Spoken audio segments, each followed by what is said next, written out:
Now here's a good way to move this. I've got my hands right up against my knees, and I've got this, and I don't even have to move my legs.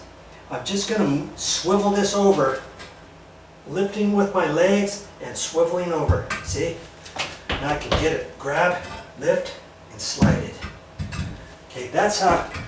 Now from here, I can lift, and I don't have to even move anything, do I? Getting this into place. Oh man, this is heavy. This is heavy. Wow. Ooh. Yeah, you can see it. Okay, I'm just going to bring it up to the front edge of the Herkel flange. Got to have this, my grab on here just right.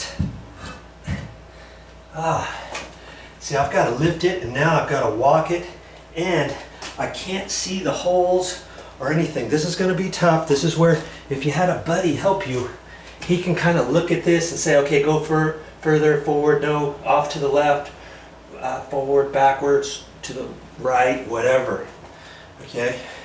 I don't have that. I got it pretty much lined up, and I know I've got to just muscle it in there, almost tight to the wall. Before you take the toilet off, you want to see how close the tank is to the wall, or something like that, on about where you should have it. You can try that. Can you imagine trying to do this with a wax ring? Because you can't set it down, and once you do set it down, if your toilet was rocking, let's say your floor was perfectly level, and it rocked down, you just messed up your wax ring if you have to raise the front edge. So then you have to remember, okay, when I put the toilet on there, I'm going to have to set it down on the bolts. I've got to line it up, and I have to keep hanging on to it to put a shim underneath the front edge before I kind of push it down and seat the wax ring.